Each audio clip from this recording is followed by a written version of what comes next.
교회는 헬라어로 에클레시아라고 합니다. 뭐뭐로부터 부름을 받았다라는 뜻을 가지고 있습니다. 우리들은 각자 하나님의 부르심을 받아 우리 지원교회에 모였습니다. 우리 교회에 등록한 몇몇 청년들이 있습니다. 그 공통적으로 이런 말을 합니다. 그냥 교회가 보여서 들어왔습니다. 신기하죠? 각자의 삶의 인생도 직업도 다르고 각자 가치관도 다른데 우리 교회에 온 목적이 공통적이었습니다. 교회가 보여서 들어왔습니다. 다른 교회도 보일 텐데 유독 우리 지원교회가 왜 보였을까요? 감사하게도 그 청년들은 우리 교회에서 예배를 잘 드리고 있고 그리고 주님 안에서 회복되는 역사가 일어나고 있습니다. 참 감사한 부분입니다. 그 청년들을 우리 교회로 주님이 보내신 목적이 있을 줄 믿습니다. 그리고 성도님들이 그런 청년들이 보일 때마다 많이 사랑해 주시고 아껴 주시고 많이 위로해 주십시오. 그 안에서 주님의 사랑을 경험할 수 있도록 우리 성도님들이 많이 보듬어 주셨으면 좋겠습니다. 우리는 주님을 알고 은혜를 받는 것만으로 신앙의 전부라고 생각할 수가 있을 겁니다. 그렇지만은 않습니다. 구원을 받았으니 성숙과 성장이라는 성화 과정의 여정이 남아 있습니다. 하나님의 목적지까지 함께 신앙 순례길을 가야 합니다. 이스라엘도 마찬가지입니다. 애굽의 압제로부터 억압으로부터 400년 동안 고통받았던 그곳에서 하나님께 구출받았습니다. 홍해를 건너자 소고치며 춤추며 하나님을 찬양했습니다. 그러나 여정이 끝나지 않았습니다. 하나님께서 약속하신 가나안 땅을 첫 발을 디딘 것뿐입니다. 이스라엘도 신앙 순례길에 오른 것입니다. 그런데 이 순례길은 비단 꽃길만이 놓여져 있지 않습니다. 오늘 본문 말씀처럼 홍해를 건너 이스라엘을 기다리고 있는 것은 풍성한 오아시스만이 기다린 것이 아닙니다. 바로 광야입니다. 걸어가기에 만만치 않은 광야길 여정이 기다리고 있었습니다. 건조하고 척박한 광야, 먹을 것이 없고 물이 부족한 그 지역을 이스라엘 백성들이 건너가야 했습니다. 애굽에서 들고 나온 식수가 점점 떨어져 가기 시작합니다. 사흘길이 지나면서 물주머니에 바닥이 보이기 시작합니다. 목이 타오르고 걷기조차 힘이 들 겁니다. 노약자들은 부축을 받고 겨우 걸어 나갈 수 있을 겁니다. 바로 그때 저 멀리 마을이 눈에 보입니다. 마을이 있다는 것은 곧 물이 있다는 증거입니다. 선두에 선 사람들이 걸음을 재촉해서 그 마을에 달려갑니다. 마을에 도착하니 진짜 샘물이 있었습니다. 사람들은 서둘러 샘에서 물을 길러 물을 마셨습니다. 그런데 그 물은 마실 수가 없는 물입니다. 성경은 쓴물, 마라라고 표현하고 있습니다. 그 물을 마시지 못하고 뱉어내 버려야 했습니다. 구토까지 하는 사람도 있었겠죠? 차례를 기다리는 사람들은 아마 크게 실망을 했을 겁니다. 물이 없던 상황보다 더 상황이 좋지 못합니다. 기대했던 것이 아니라 이 좌절들이 밀려오기 때문에 그들의 마음과 그들의 상황이 더 비관적으로 보입니다. 여유 있을 때에만 한없이 너그러울 수 있습니다.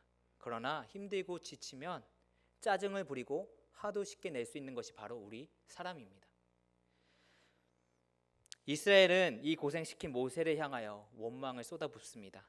24절 말씀을 보면요, 백성이 모세에게 원망하여 이르되 우리가 무엇을 마실까 하매, 여기서 원망하다는 히브리어 이노루라는 단어가 사용되었습니다. 이 단어의 뜻은 고집을 부리다, 밤새 대들다 라는 뜻을 가지고 있습니다. 한마디로 이스라엘 백성들은 모세 앞에서 밤새 농성을 했던 겁니다. 불평불만을 수많은 사람들이 이 단 한 사람 모세에게 쏟아냈던 겁니다. 불과 사흘 전만 해도 상황이 너무나도 달랐습니다. 홍해길을 갈라주신 하나님께 춤을 추며 찬양하고 영광 올려드렸습니다. 그리고 자신들의 지도자인 모세에게 한없는 존경과 깊은 신뢰를 드러냈습니다.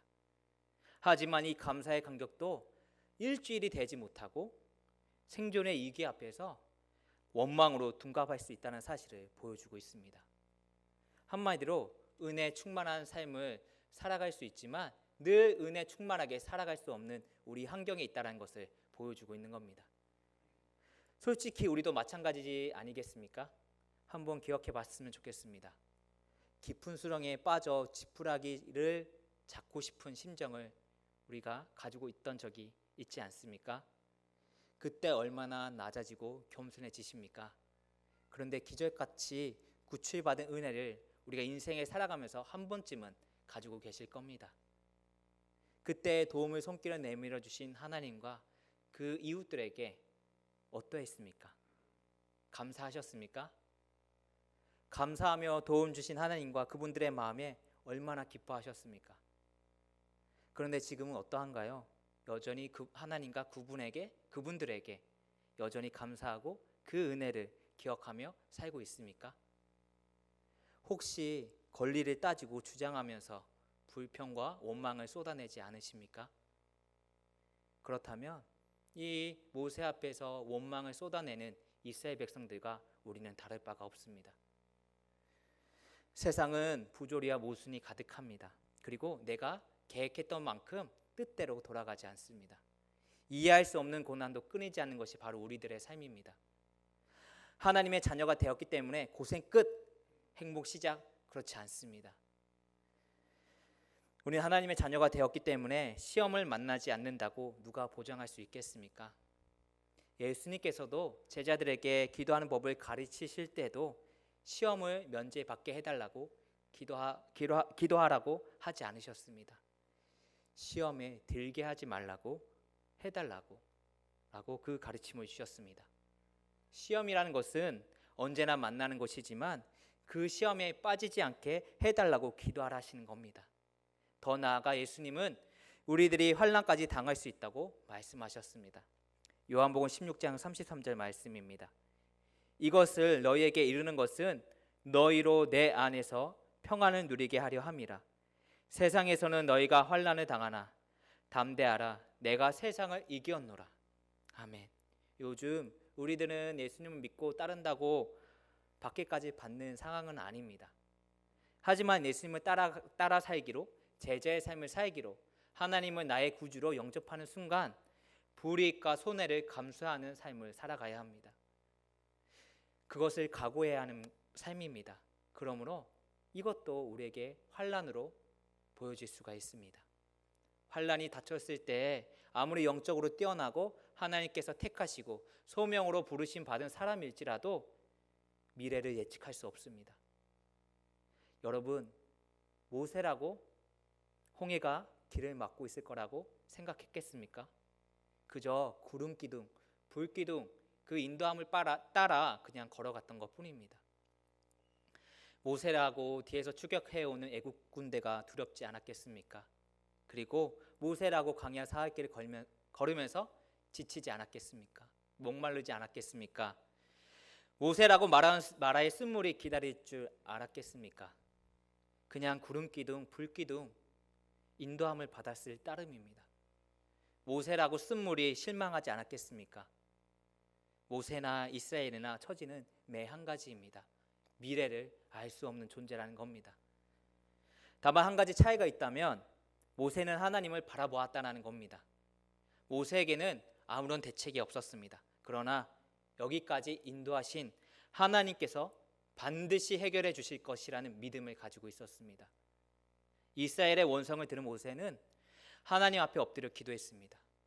부르짖었다고 했습니다. 그저 단순한 고통에, 어려움에, 힘듦에 외친 절규가 아닙니다. 도와주실 것을 굳게 믿고 간절히 기도한 것입니다. 고난과 시험을 받을 때 알량한 우리가 해결해 보려고 할 때 여러분들의 마음은 어떻습니까? 후회와 그리고 좌절과 걱정이 물밀듯이 밀려오게 됩니다. 하지만 그 속에서도 하나님께 기도하면 신기한 일이 일어납니다. 평안이 밀려오는 겁니다. 빌립보서 4장 6절에서 7절 말씀을 봉독하겠습니다. 아무것도 염려하지 말고 다만 모든 일에 기도와 간구로 너희 구할 것을 감사함으로 하나님께 아뢰라. 그리하면 모든 지각이 뛰어난 하나님의 평강이 그리스도 예수 안에서 너희 마음과 생각을 지키시리라. 아멘. 여러분, 1년에 한 번 예수님이 지신 무거운 십자가를 지고 있는 듯한 마음을 가지고 있는 사람들이 등장하게 됩니다. 어둡고 불안하고 힘든 마음이 얼굴에 쉽게 드러납니다. 그 마음을 가지고 그날 1년에 한 번 교회로 오시는 분들이 있습니다. 바로 수능 날 시험 보는 학부모님들입니다. 그날 이분들에겐 정말 조심해야 합니다. 말 한마디, 제스처 하나하나, 정말 그분들이 정말 우리가 아끼는 물건을 다루듯이 그분들의 마음과 그들의 삶을 되돌아봐야 합니다. 1교시 때 그 무겁고 말 거기도 두려울 정도로 안색이 안 좋으신 분들입니다. 그런데 1교시를 지나고 2교시가 지나고 3교시가 시간이 지나면서 얼굴빛이 달라지기 시작합니다. 안색도 밝아지고요, 긴장이 사라집니다. 교회에 오셔서 기도하고 말씀을 듣고 묵상할 때 주님의 위로가 임했기 때문입니다. 온 세계를 창조하고 통치하실 뿐만 아니라 세상을 이기신 전능하신 하나님, 그 하나님 품 안에서 안심하게 되는 것입니다.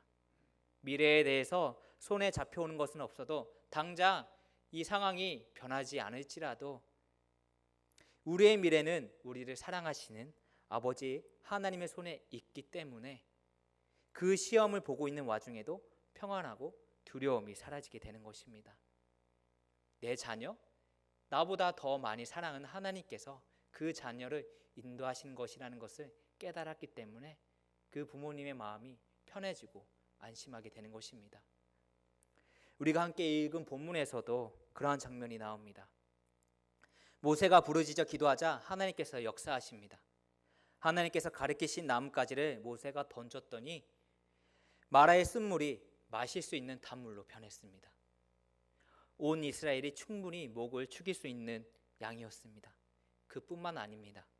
하나님께서는 마라에서 남쪽으로 약 10km 떨어진 엘림으로 이스라엘 백성들을 인도하십니다. 엘림은 좋은 물이 풍부하고 종려나무들이 심겨져 있는 오아시스입니다. 거기서 이스라엘은 장막을 치고 한동안 쉼을 누릴 수 있었습니다. 이스라엘은 다시 한번 하나님의 기적을 경험하는 가운데 하나님을 조금 더 깊이 알게 되었습니다. 주님은 인생의 목마름을 해결을 시켜주시고 가장 적합하고 좋은 곳으로 인도하시는 분이시라는 것, 그리고 목자와 같은 분이심을 다시 한번 깨닫게 되었습니다. 우리의 삶에도 주님이 함께 하십니다. 목말라 하는 우리들의 삶을 하나님께서 해결시켜 주시고 길도 열어주시고 인도해 주십니다. 오늘 말씀에서 눈길을 끄는 하나님의 이름이 있습니다.